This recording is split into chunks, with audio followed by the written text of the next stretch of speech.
Chapter name is The Last Lesson. Writer of this chapter is Alphonse Daudet. Okay, 1842-1897 was a French novelist and a short story writer. Uh, he used to write short stories. वो छोटी छोटी कहानियाँ लिखा करते थे। 1840 से लेकर 1897 तक ये इनका जीवन काल रहा।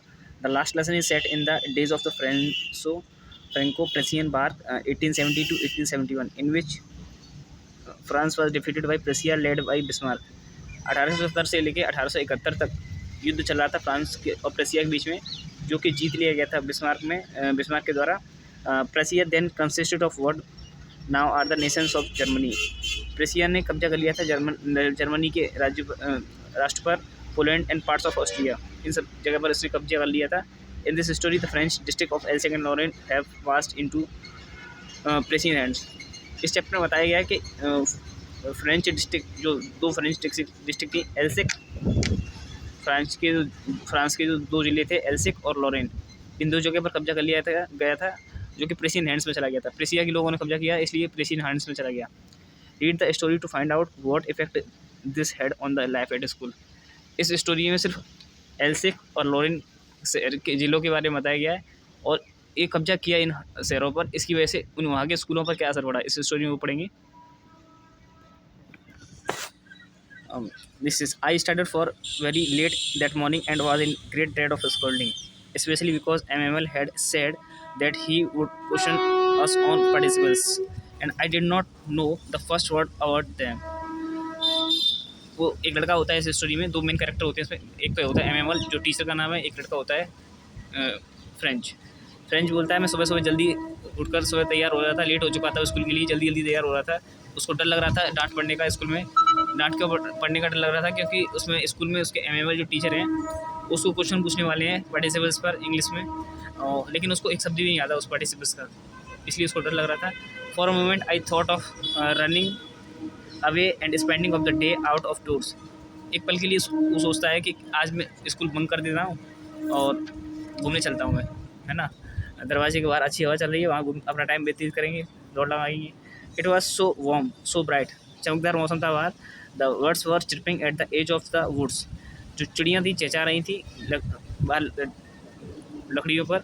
And in the open field back of the sawmill the Prussian soldiers were drilling, और बाहर जो प्रेसियन सोल्जर्स थे वो ड्रिलिंग कर रहे थे, मतलब अपने हथियार जो होते हैं उनके पास, उनमें ड्रिलिंग कर रहे थे। It was all much, drilling means होता है छेद करना। It was all much more tempting than the rule for participles, but I had the strength to resist and hurried off to the school. ये सब कुछ बहुत अच्छा था as compare to the rules of participles. जो school में उसको डांट पड़ने वाली थी उससे ये सब कुछ अच्छा था, जो बाहर हो रहा था, बाहर का मौसम बहुत अच्छा था, लेकिन उसके अपने अंदर को रोकने की उसके अंदर क्षमता थी, तो अपने आप को वो मनाता है और जल्दी से स्कूल जाने के लिए तैयार होने लगता है। When I passed the town hall, there was a crowd in front of the bulletin board. जब वो अपने घर से जा रहा था स्कूल के लिए, तो वहाँ पर एक क्राउड भीड़ लगी हुई थी बुलेटिन बोर्ड पर। जैसे स्कूल में नोटिस बोर्ड होता है, इसी तरह से बुलेटिन बोर्ड आता है शहर में, जहाँ पर कोई भी न्यूज़ आती है तो वो छपी होती है। वहाँ पर भीड़ लगी हुई थी, लोग वहाँ पर खड़े होकर देख रहे थे। For the last 2 years all our bad news had come from there. पिछले 2 सालों से वहाँ पर बुरी से बुरी खबर आ रही थी, मतलब उस शहर पर कब्जा हो गया, उस शहर पर कब्जा हो गया, ऐसा बुरी खबर आ रखी थी पिछले 2 सालों से वहाँ पर। द लॉस्ट बैटल्स, वो युद्ध हार गए। The draft the order of the commanding officer and I thought to myself without stopping. बिना रोके वो सोचता है कि इस बार भी कोई बुरी खबर आई होगी, भीड़ लगा के लोग दिख रहे हैं। What can be the matter of now, अब नया मैटर क्या हो सकता है, युद्ध चल रहा है तो कुछ बुरी खबर ही होगी, ऐसा वो सोचता है। उसका कंटिन्यू करते हैं। Then as I hurried by as fast as I could go the blacksmith Wachter who was there. जितना जल्दी हो सकता था वो जितना जल्दी जाने की कोशिश कर रहा था, दौड़ लगा के स्कूल जाने की कोशिश कर रहा था। रास्ते में उसको ब्लैकस्मिथ लोहार मिलता है, वॉचर दिख रहे थे, लोग मिलते हैं। हु वाज देयर, वहाँ पर जो लोग थे विद हिज अप्रेंटिस, मतलब उनके हेल्पर के साथ वो दिख रहे थे। रीडिंग द बुलेटिन, उस बुलेटिन बोर्ड को पढ़ रहे थे। कॉल्ड आफ्टर मी, और उसको बोलते हैं डोंट गो सो फास्ट, इतना जल्दी मत जाओ। But you will get to your school in plenty of time, तुम्हारे पास बहुत समय है स्कूल जाने के लिए, तुम पहुंच जाओगे। I thought he was making fun of me, वो उस लड़का सोचता है कि ये मेरा मजाक उड़ा रहे हैं, शायद मैं लेट हो गया हूँ, जल्दी जल्दी जा रहा हूँ इसलिए मेरा मजाक उड़ा रहे हैं। And reached MML little garden all out of breath, वो अपनी दौड़ लगाते लगाते उसकी सांस फूल रही होती है, वो MML के गार्डन तक पहुँच जाता है, स्कूल के पास तक। Usually when school begin there was a great bustle which could be heard out in the street, the opening and closing of desk lesson repeated in unison. Usually क्या होता है, स्कूल जब चल रहा होता है तो स्कूल के बाहर आवाज़ आती हैं, आवाज़ आती है स्कूल के बाहर, मतलब इस आवाज़ कैसे आती है, पढ़ाने की आवाज़ आती है। अगर छोटी क्लासेस में टेबल बुलवाते हैं मैम, छोटे बच्चे बोलते हैं, उसकी आवाज़ स्कूल के बाहर जाती है, मतलब बसल रहती है, चहचहाट रहती है कि स्कूल की। लेकिन उस दिन क्या था, स्ट्रीट में, इस गली में कोई भी आवाज़ सुनाई नहीं दे रही थी। ओपनिंग सीट इधर उधर बच्चे उठाते हैं, बैग रखते हैं, ऊपर नीचे रखते हैं, उसकी आवाज़ आती है। लेकिन उस दिन कुछ नहीं आवाज़ आ रही थी, सब कुछ शांत था। लेसन्स रिपीट किए जाते हैं, टीचर रिपीट करते हैं, चिल्ला चिल्ला कर बोलते हैं, उसकी आवाज़ एकदम स्कूल से बाहर निकलती है। लेकिन ऐसा कुछ नहीं था उस दिन। Unison very loud with our hands over our ears to understand better, and the teacher great ruler rapping on the table. कभी कभी बच्चे शोर करते हैं तो टीचर रूलर रैप करते हैं टेबल पर। लेकिन उस दिन किसी भी तरह की आवाज़ नहीं आ रही थी। But now it was also still. लेकिन उस दिन सब कुछ रुका हुआ सा दिखाई दे रहा था। I had counted on the commotion to get to my desk without being seen, but of course that day everything had to be as quiet as Sunday morning. लेकिन उस दिन ऐसा लग रहा था जैसे संडे की मॉर्निंग होती है, सब कुछ शांत रहता है स्कूल में, उसी दिन ऐसा लग रहा था कि आज संडे मॉर्निंग की तरह सब कुछ है। Through the window I saw my classmates. वो बाहर विंडो से खिड़की से देखता है उसके क्लासमेट्स को, ऑलरेडी इन देयर प्लेसेस, वो पहले से अपनी जगह पे बैठे हुए थे। And MML walking up and down with his terrible iron ruler under his arm. MML अपने बगल के नीचे और रूलर को जवाए क्लास में वॉकिंग कर रहे थे आगे पीछे, with his terrible ruler. Terrible मैंने हो सकता है, टेरेबल मैंने बोला जाता है डरावना रूलर, आयरन रूलर, इससे वो बच्चों को मारते थे, इसलिए यहाँ पर इसको डरावना बोला गया। I had to open the door and go in before everybody. वो लड़का दरवाज़ा खोलता है और अंदर एंटर करता है। You can imagine how I blessed and how frightened I was.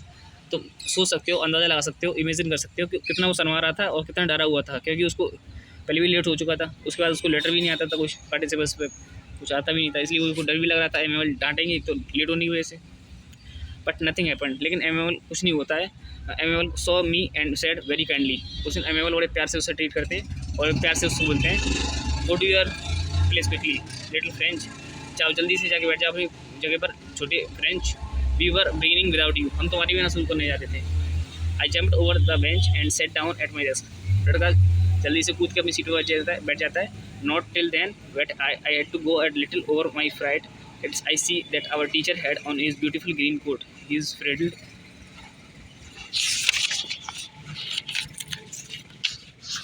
shirt and the little black silk cap, all embroidered, that he never wore except on inspection and prize days. उस दिन उसको अजीब सा क्या दिखाई देता है कि उस दिन जो उसके टीचर थे वो बहुत ब्यूटीफुल कपड़े पहने हुए थे। मीन्स उसकी जो टोपी कैप लगाए हुए थे वो एम्ब्रॉयडरी थी, सजी हुई थी, जो मोतियों से जो डिज़ाइन बनी होती है उसके उनके कपड़े उस तरह के नए तरह के कपड़े पहने हुए थे। मतलब जो कपड़े वो सेरेमनी प्लेसेस पे पहनती थी उस दिन वो ऐसे कपड़े पहने हुए थे।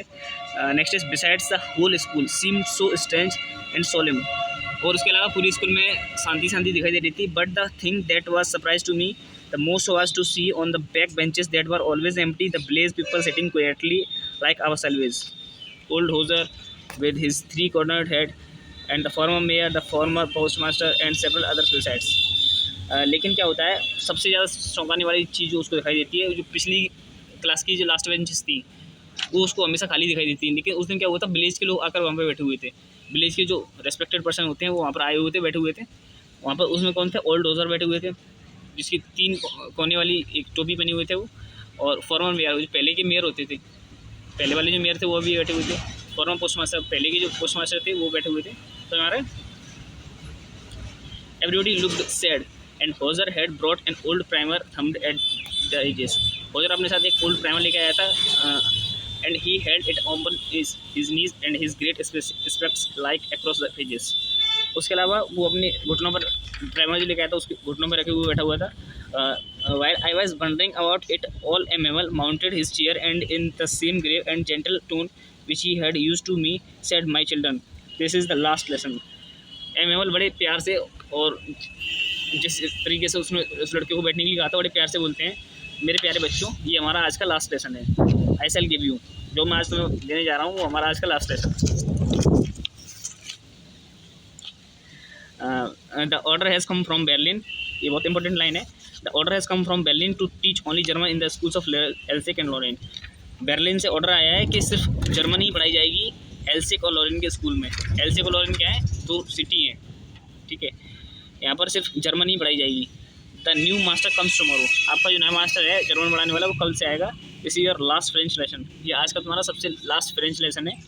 आई want you to be very attempted, मैं चाहता हूँ तुम बड़े ध्यान से इसको देखो, बड़े ध्यान से इसको समझो, अटेंटिव होकर बैठो। What a thunder clap these words were to me, एक जैसे बिजली कड़कती है इस तरीके से शब्द उसको चुपते हैं फ्रेंच को। Oh the wretches that was what they had put up at the town hall, और उसको समझ में आता है कि जो भीड़ लगी हुई थी वहाँ पर टाउन हॉल में वो क्यों लगी हुई थी। माई लास्ट फ्रेंच लेसन, बोलता है मेरा ये आखिरी फ्रेंच लेसन होगा। Why I hardly knew how to write, लेकिन वो मुश्किल लिखना भी नहीं जानता था, लगभग बहुत मुश्किल से लिख पाता था फ्रेंच को। I should never learn any more, वो पहले पढ़ता भी नहीं था, है ना, तो उसको रिग्रेट होता है, पछतावा होता है उसको। I must stop there then oh how sorry I was for not learning my lesson, अब उसको बुरा महसूस होता है, सॉरी महसूस होता है वो, क्योंकि उसने अपने पाठ याद नहीं करे पहले ऊपर उसको पढ़ाई में मन नहीं लगता था, पहले पढ़ता नहीं था वो। फॉर सीकिंग बर्ड्स एग्स और गोइंग स्लाइडिंग ऑन द सार my books that had seemed such A nuisance a while new एगो, जो उसको पहले जो जब पढ़ने का टाइम होता था तो चिड़ियों के साथ खेलने चला जाता था, चिड़ियों के जो अंडे होते थे साथ खेलने चला जाता था, राइडिंग करता था झूले पे, है ना। जो उसको जिस चीज़ से उसको नफरत थी, जो बुक उसको बेकार लगती थी, जो हैवी लगती थी, so heavy to carry, my grammar and my history of the saints were old friend now I could not give up, जो हिस्ट्री की किताब उसको बेकार लगती थी वो उसको अच्छी नहीं लगने